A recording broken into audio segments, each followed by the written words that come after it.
Salam sejahtera dalam kasih Tuhan Yesus Kristus. Dan tak lupa saya ucapkan selamat pagi. Selamat kita akan sehidangan dengan Tuhan lewat kebenaran firman Tuhan. Puji Tuhan, Tuhan adalah pengasih dan penyayang. Sehingga sebesar apapun dosa kita, apabila kita datang berhukum bersama-sama dengan Dia, walaupun dosa merah padma, warna kerbisi sekalipun, Tuhan putihkan seperti bulu kambing domba, bahkan seperti salju. Untuk itu pada pagi hari ini kita akan baca firman Tuhan yang saya ambil di dalam Mazmur 103 ayatnya yang ke-12. Dan untuk menghormati pembacaan firman Tuhan, saya jemput Bapak Ibu saudara sekalian bangkit berdiri. Mazmur 103 ayat yang ke-12, firman Tuhan berkata sebagai berikut. Maka sejauh timur dari barat, begitu jauh pun dibuangnya segala salah daripada kita. Terima kasih. Puji Tuhan. Firman Tuhan yang kita baca merupakan Mazmur Daud. Sebagaimana kita ketahui bersama bahwa kitab Mazmur ini merupakan salah satu dari 5 kitab syair yang ada di dalam Perjanjian Lama,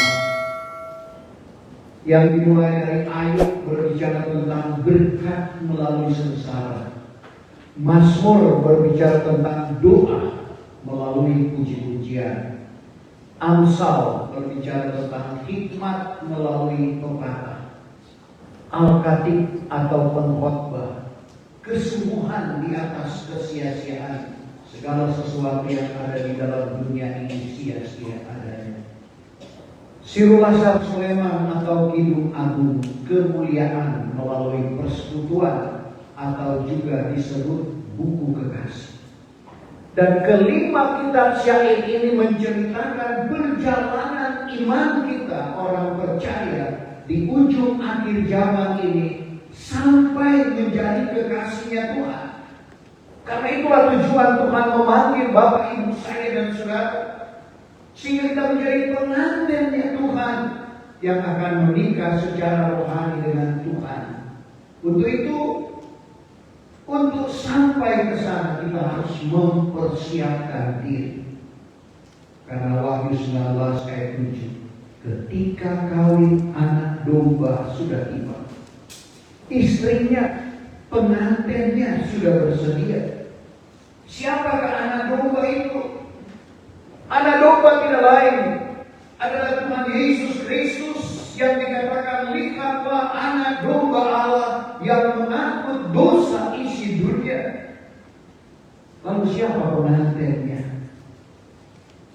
Adalah Bapak Ibu saya dan saudara. Apabila kita memenuhi syarat dalam perjalanan iman kita untuk sampai pada kesempurnaan. Untuk itu sekarang ini iman kita syair ini bagaimana perjalanan iman kita untuk menjadi kekasihnya Tuhan yang dimulai dari kitab Ayub berbicara tentang berkat melalui sengsara. Ayub orang yang saleh. Ayub orang yang menjauhkan diri dari kejahatan, orang yang tulus hati.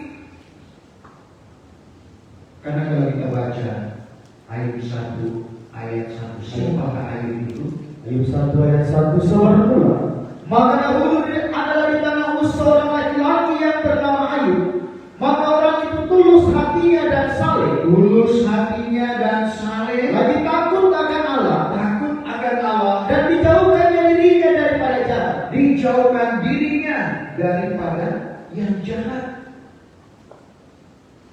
Tetapi Tuhan izinkan tanpa sepengetahuan Ayub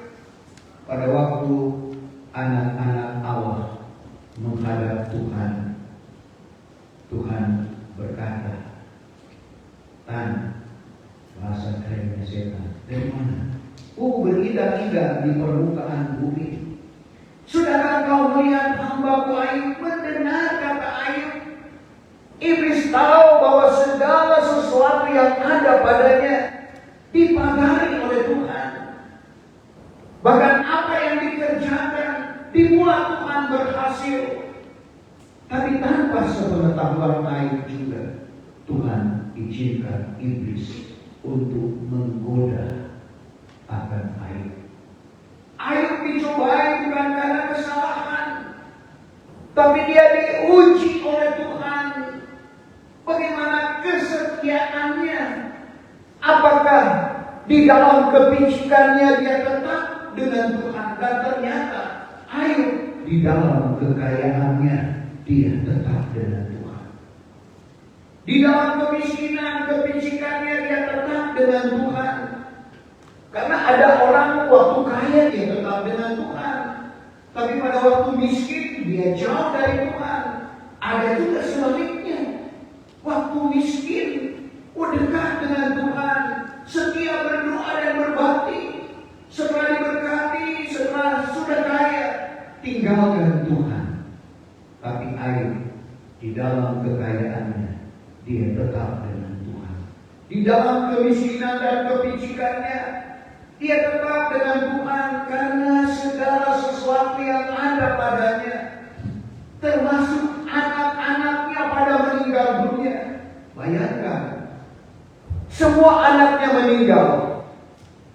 Siapa yang tidak kecewa? Bahkan harta bendanya lenyap. Datang laporan kepada Ayub. Mendengar hal itu, Ayub cuma berkata, dengan telanjang aku keluar dari dalam rahim ibuku. Dengan telanjang juga aku akan kembali kepadanya. Tuhan yang memberi, Tuhan yang mengambil. Terpujilah nama Tuhan. Di tengah-tengah pencobaan yang luar biasa, Ayub masih bilang puji Tuhan.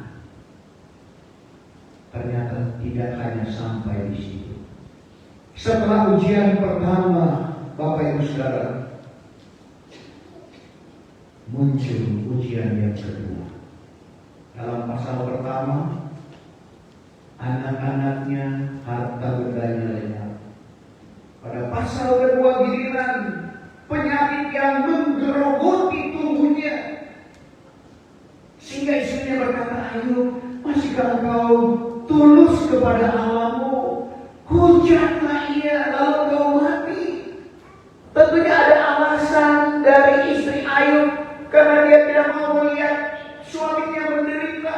Sudah miskin, kere, penyakitan lagi. Tapi apa kata Ayub? Perkataan seperti perkataan perempuan kita. Masakan kita menerima yang baik, lalu yang jahat kita tidak terima. Ayub tidak berdosa dengan lidahnya. Tentunya Bapak Ibu Saudara, ada rahasia yang membuat Ayub tegar di dalam menghadapi percobaan. Karena sekali lagi percobaan itu bukan datang dari Tuhan, karena Tuhan tidak mencobai. Datang daripada iblis yang diizinkan oleh Tuhan.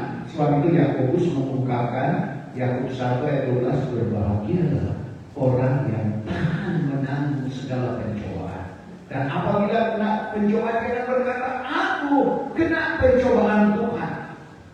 Yakub 1 ayat 12. Berbahagia orang yang sabar menanggung pencobaan. Berbahagialah orang yang sabar menanggung pencobaan. Karena sesudah ia tahan uji, Setelah ia tahan uji, ia akan menerima kelak mahkota hidup. akan menerima mahkota hidup. Inilah janji Tuhan dalam kehidupan kita. Yang dijanjikan Allah kepada segala orang yang mengasihi Dia, seorang pun jangan. Seorang pun jangan. Apabila ia terkena pencobaan berkata, Apabila ia terkena pencobaan lalu berkata, bahwa aku terkena pencobaan Allah, karena Allah tidak tercoba dengan kejahatan, Allah tidak tercoba dengan kejahatan, dan ia sendiri tidak mencoba seorang jua pun. tidak mencoba seorang jua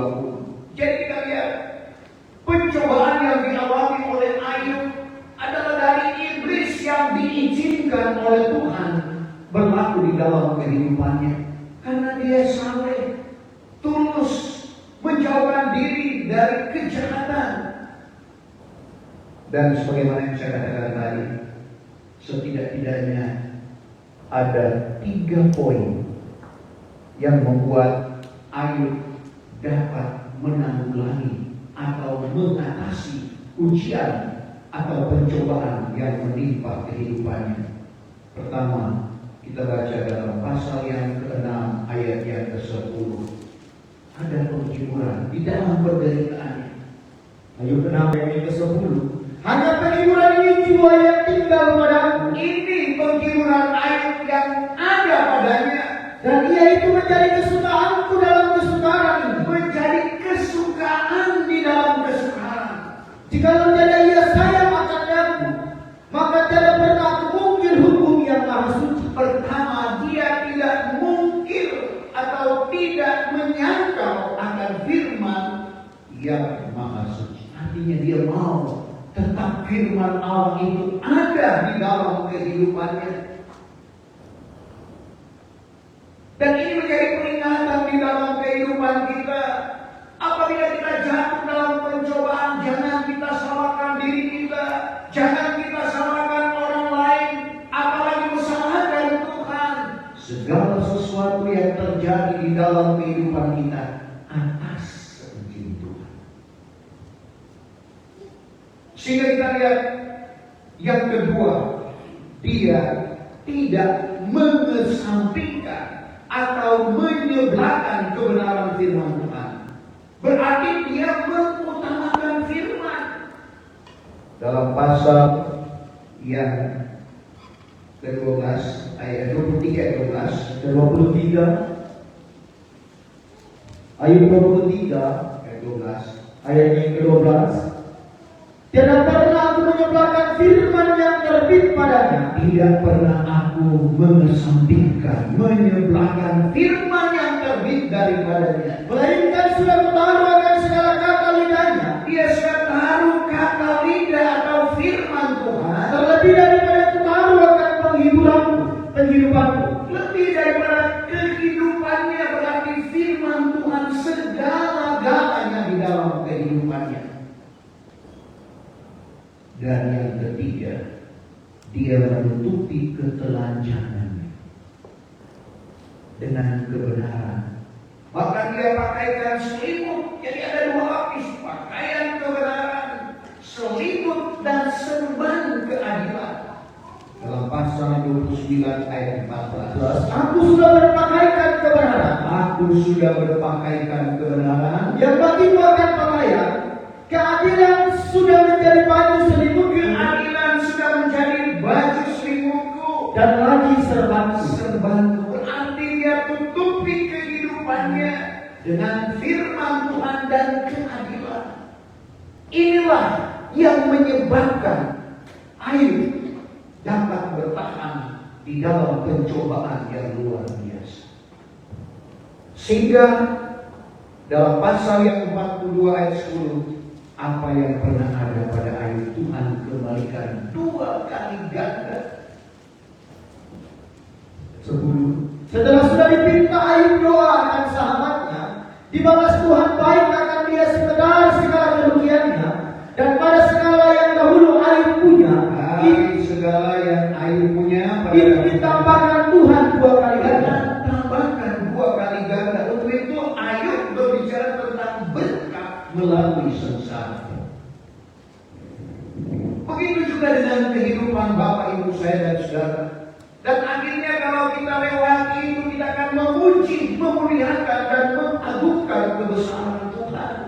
Masuklah kita pada kitab Mazmur yang berbicara tentang doa melalui puji-pujian. Daud orang pemuji. Sebab itu di dalam pujiannya mengandung doa. Pasal 55 ayat 18, pagi, petang, tengah hari, dia menyaringkan suaranya. Dia berdoa kepada Tuhan. Ternyata tokoh-tokoh Alkitab yang berhasil, termasuk Daud, sehari 3 kali dia menyaringkan suaranya kepada Tuhan. Daniel di tengah-tengah ancamannya, di tengah-tengah dia harus mempertaruhkan nyawanya hanya untuk berdoa, dia rela 3 kali tidak mengubah kebiasaannya. Karena setelah ada ultimatum dari raja 30 hari kemudian ini, tidak ada yang boleh berdoa kepada siapapun, kepada dewa manapun kecuali kepada raja. Ancaman masuk ke dalam singa, artinya kematian menantikan orang yang mau berdoa kepada Allahnya. Tidak diindahkan Daniel 6 ayat 11 tetap seperti biasa. 3 kali sehari dia menghadap ke kiblat Yerusalem dan dia berdoa kepada Allahnya. Dan ini juga penting di dalam kehidupan kita, Bapak Ibu Saudara. Doa merupakan komunikasi kita kepada Tuhan. Di dalam doa ini kesempatan kita untuk meminta kepada Tuhan. Sebab itu kita perhatikan, ini juga merupakan kehendak Allah di dalam kehidupan kita. Karena selalu saya ungkapkan satu paket dalam 1 Tesalonika 5 ayat 16, bersukacita senantiasa, berdoa tidak berkeputusan, mengucap syukur di dalam segala hal. Itulah kehendak Allah di dalam Kristus Yesus. Jadi doa sekali lagi merupakan kehendak Allah di dalam kehidupan kita. Jadi kita perhatikan di tengah-tengah kesibukan dari Daud, dia memuji, memuliakan dan mengagungkan nama Tuhan. Dan di dalam pujiannya Mazmur 116 ayat 164, 7 kali sehari memujilah Daud akan Tuhan. Di dalam pujian itu, Bapak Ibu Saudara, ada permohonan doanya kepada Tuhan. Dan akhirnya kalau itu juga berlaku di dalam kehidupan kita, kita akan dilengkapi dengan hikmat dan pengetahuan yang dari Tuhan. Masuklah kita pada kitab Amsal berbicara tentang hikmat melalui doa. Perlu hikmat, saudara, bagi kita, apalagi kita hidup di era AI. Sehingga kita perhatikan yang palsu seperti asli. Nah, kalau kita tidak dilengkapi dengan hikmat dan pengetahuan yang daripada Tuhan, kita mudah, saudara, untuk terjerumus. Ternyata sekarang banyak juga hamba Tuhan yang khotbah dia pakai aplikasi ini. Tapi sebagaimana Paulus dalam 1 Korintus 2 ayat 13, apa yang dikatakan oleh Paulus, pengajaran roh, sambil membandingkan bahan yang rohani dengan hal yang rohani. Itulah yang perlu kita tekuni saat ini. 1 Korintus 2 ayat 13. Maka barang yang kami katakan itu pun bukannya dengan pengajaran manusia, melainkan dengan pengajaran roh. Pengajaran roh kudus, sambil membandingkan barang rohani dengan rohani. Jadi pengajaran kita bukan pengajaran AI, tetapi pengajaran roh sambil membandingkan barang yang rohani dengan hal yang rohani. Karena memang sudah diungkapkan oleh firman Tuhan, di mana di era kita hidup saat ini pengetahuan semakin dipertambahkan. Dan itulah yang dikatakan kepada Daniel setelah dia menerima wahyu daripada Tuhan dalam Daniel 10 ayat 1. Maka Tuhan katakan, firman Tuhan datang kepadanya, Daniel, tutuplah olehmu kitab ini. Artinya apa yang dia terima tidak perlu diungkapkan. Kenapa? Percuma juga diungkapkan pada waktu itu, karena itu berlaku pada zamannya. Nanti berlaku di akhir zaman ini. Sebab itu kitab Daniel punya hubungan dengan kitab Wahyu. Daniel 12 ayat yang keempat. Tetapi akan engkau, hai Daniel, tutuplah olehmu segala perkataan ini. Tutuplah olehmu segala perkataan atau wahyu yang dia terima dari Tuhan. Dan meteraikanlah kitab ini. Meteraikanlah kitab umat ini sampai kepada masa kesudahan, maka pada masa itu banyak orang akan menyelidik dia, dan pengetahuannya pun akan ditambahkan, dan kita boleh lihat saat ini kenyataannya bagaimana pengetahuan semakin hari semakin dipertambahkan. Kalau dulu mau beli tiket harus pergi ke travel, harus buang waktu, naik PT kalau tidak ada kendaraan. Sekarang hanya lewat handphone kita bisa beli tiket. Saudara, ini salah satu bukti yang sederhana bagaimana pengetahuan semakin dipertambahkan. Dulu harus bawa buku termasuk kamus. Dulu kan kamus Purwadharma itu tebal dan itu memang tidak diperjualbelikan. Ada sepupu saya yang guru bahasa Indonesia itu khusus untuk guru-guru SMA. Dia ada 2, saya minta 1. Jadi kalau ada kata yang sulit, kalau saya tidak di sini saya telepon. Dulu masih pakai telepon rumah juga Maya, tolong cari kata ini. Sekarang sudah ada di handphone. Pengetahuan semakin dipertambahkan. Tapi tidak kalah dengan pengetahuan firman Tuhan. Habakuk 2 ayat 14. Bumi itu akan dipenuhi dengan pengetahuan akan kemuliaan Tuhan, sebagaimana air menutupi tumi laut. Jadi pengetahuan firman Tuhan lebih daripada pengetahuan dunia ini. Sebab itu Nabi Yesaya berkata dalam Yesaya 33 ayat 6, hikmat dan pengetahuan menentukan keselamatan. Hikmat dan pengetahuan yang daripada Tuhan menentukan keselamatan kita. Hosea menubuatkan dalam pasal 4 ayat yang ke-6, umatku dibinasakan karena tidak berpengetahuan. Kita akan binasa kalau kita tidak berpengetahuan di dalam kebenaran firman Tuhan. Dan kalau firman Tuhan itu sudah ada di dalam kehidupan kita, hikmat Tuhan anugerahkan di dalam kehidupan kita, kita akan berkata, segala sesuatu yang ada di dalam dunia ini sia-sia adanya. Masuklah kita pada kitab Al-Khatib atau Pengkhotbah. Kesemuaan di atas sia-sia. Kesia-siaan di atas segala kesia-siaan. Coba kita baca Al-Khatib atau Pengkhotbah 1 ayat 2. Kesia-siaan atas segala kesia-siaan, kata Al-Khatib. Kesia-siaan atas segala kesia-siaan, semuanya juga sia-sia. Semua sia-sia. Kenapa sia-sia? Karena langit dan bumi akan binasa. Apa yang ada di dalam dunia ini akan binasa. Sehingga apa yang ada pada kita perlu sadari itu hanya titipan Tuhan. Dan itu tidak kekal. Itu juga akan binasa. Sehingga kita sudah merasakan bahwa sesungguhnya kita sudah menjadi kekasih Tuhan. Masuklah kita pada kitab Kidung Agung atau Siruwasan Soleman, kemuliaan melalui persekutuan.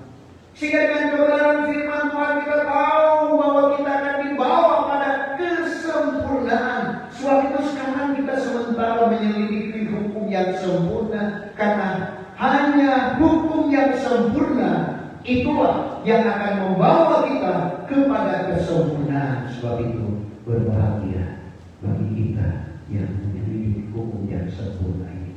Yakobus 1 ayat 25. Tetapi orang yang menyelidiki hukum yang sempurna, orang yang menyelidiki hukum yang sempurna, yaitu hukum kemerdekaan, hukum kemerdekaan yang tidak lain berbicara tentang hukum roh yang berlaku di zaman Roh Kudus ini, serta bertekun atau setia. tidak menjadi orang mendengar yang terlupa, Tidak menjadi orang yang dengar lalu lupa, melainkan orang yang menurut dengan sebenarnya. menurut dengan sebenarnya. Artinya kita menjadi pelaku kebenaran firman Tuhan, menurut dengan sungguh-sungguh. Maka ialah orang yang berbahagia di dalam hal ia menurut. Kita adalah orang yang berbahagia kalau kita menurut hukum yang sempurna. Inilah janji Tuhan.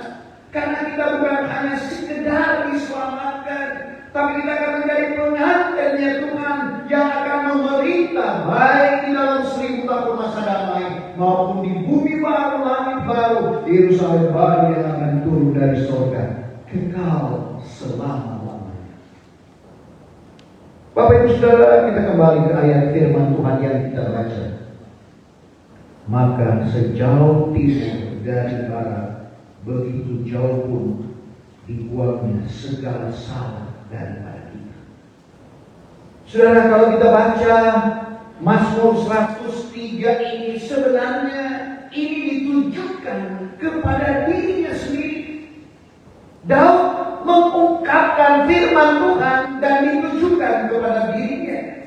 Karena kalau kita perhatikan ayat 1 Mazmur Daud, pujilah akan Tuhan, hai jiwaku, dan akan namanya yang suci itu, hai segala sesuatu yang ada di dalamku. Pujilah akan Tuhan, hai jiwaku, dan jangan engkau melupakan suatu kebajikannya. Jadi pertama-tama ini ditujukan kepada Daud. Kenapa? Karena dia merasakan bagaimana Tuhan itu pengasih dan penyayang. Rahimi. Coba kita baca ayat 13. Coba. Mazmur 103 ayat 8. Bahwa Tuhan Rahmani dan Rahimi. Tuhan Rahmani, Rahimi. Ialah panjang sabar dan besarlah kemurahannya. Besar kemurahannya. Ada seorang hamba Tuhan, waktu saya ikuti seminar di Bali, dia ungkapkan tentang ayat ini. Memang dalam terjemahan baru sudah tidak ada ini. Tuhan pengasih dan penyayang, itulah judul khotbah kita pada pagi hari ini. Dia ungkapkan, saudara, agama tetangga kita, Bismillahirrahmanirrahim. Rahmani atas kata rahmat atau pengasih penyayang. Rahimi asal kata rahim. Saudara, yang tentunya tahu persis ini ibu-ibu, perempuan, karena cuma mereka yang ada rahim. Di mana diungkapkan bagaimana kalau ada benih di dalam rahim itu, apa yang diasup oleh ibu diasup juga oleh janin yang ada di dalam kandungannya.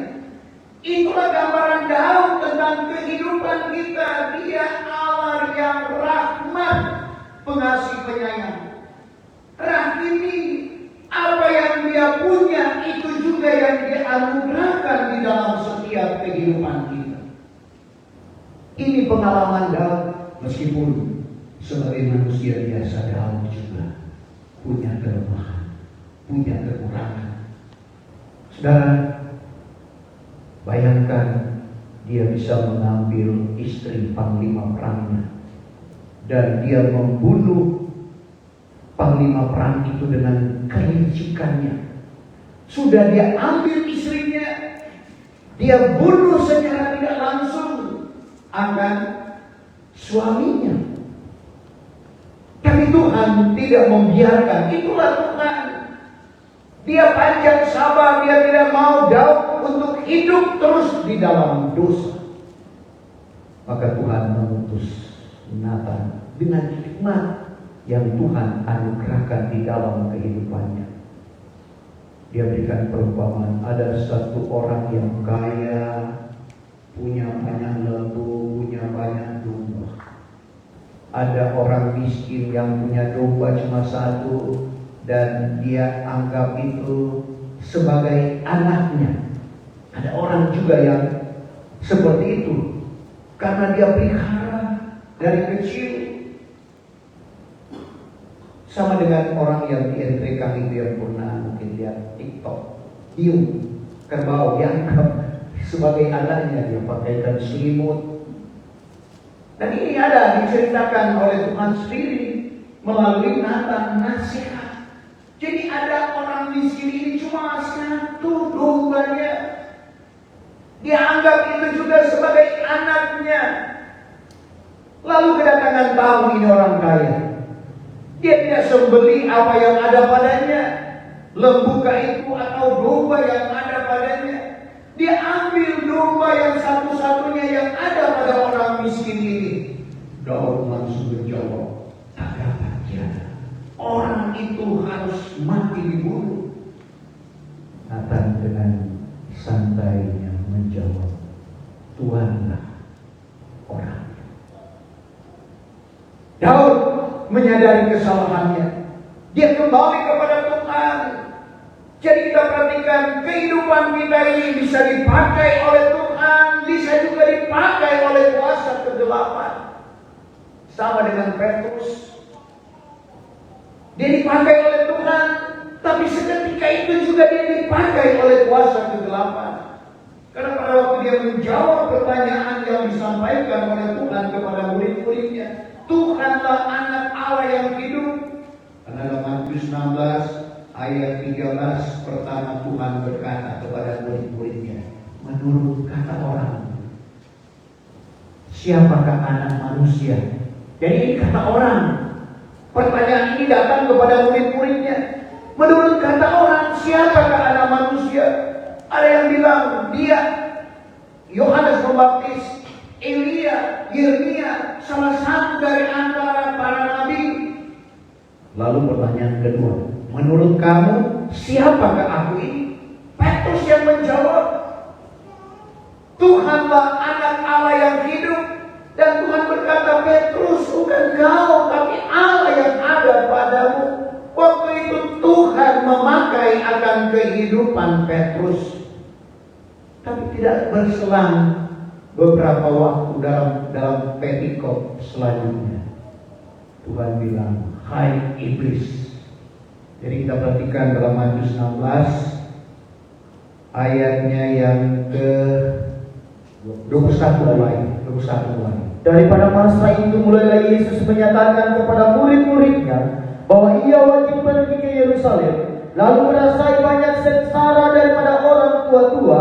Dia berkata bahwa Yesus akan mengalami sengsara daripada orang tua-tua dan daripada kepala imam dan ahli Taurat, sehingga dibunuh. Kemudian ia bangkit pula pada hari yang ketiga. Maka Petrus membawa dia sertanya lalu menegur dia kanan. Bayangkan Petrus yang tegur Tuhan, katanya, dijauhkan Allah ya Tuhan, sekali-kali jangan perkara ini akan jadi padamu. Memang secara manusia dia tidak mau bahwa Tuhan akan menderita. Tetapi berpalinglah Yesus sambil berkata kepada Petrus, pergilah ke belakang aku, hai iblis. Engkaulah menjadi suatu penyesat bagiku, karena bukannya engkau memikirkan barang daripada Allah, melainkan barang daripada manusia. Jadi kita lihat sekejap itu pula dia dipakai oleh iblis. Padahal dalam ayatnya yang ke 16-17 bagaimana Tuhan mengatakan kepada Petrus. Coba yang ke-17.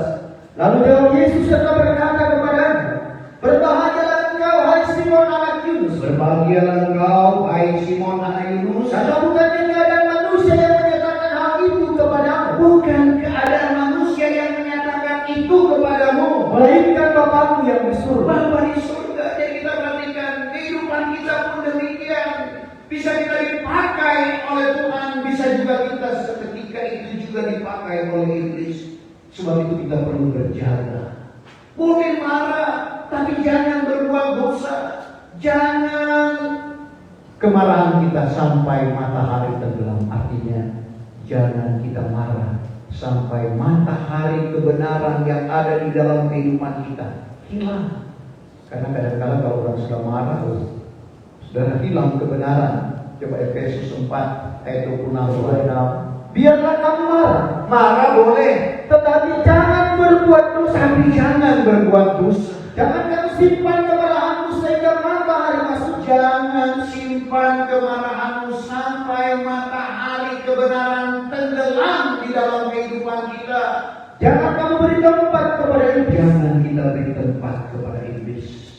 Karena firman Tuhan yang kita baca dan kita dengar pada saat ini, saudara, sejauh timur dari barat, begitu jauhnya dibuangnya segala salah daripada kita. Itulah kebaikan Tuhan, pengasih dan penyayang. Tanpa Tuhan kita tidak dapat berbuat apa-apa. Saudara, Dia adalah pengasih dan penyayang. Sebab itu kita tidak bisa lari kemana-mana selain kita datang kepada Tuhan.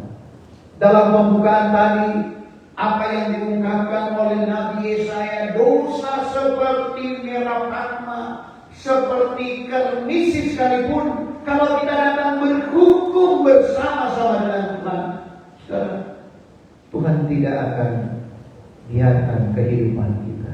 Dia putihkan kehidupan kita. Yesaya 1 ayat 18. Kemudian marilah kamu, hendaklah kita berhukum bersama-sama. Kita berhukum bersama-sama dengan Tuhan. Demikianlah firman Tuhan. Demikianlah firman Tuhan. Jikalau segala dosa bagaikan warna kermisi sekalipun, Dosa bagaikan warna kermisi sekalipun, niscaya ia itu akan menjadi putih seperti salju. putih seperti salju. Dan jikalau ia itu merah padma sekalipun, niscaya ia itu akan menjadi putih seperti bulu kambing domba. Bulu kambing domba. Jadi kita lihat sebagaimana yang dikatakan juga oleh Daniel.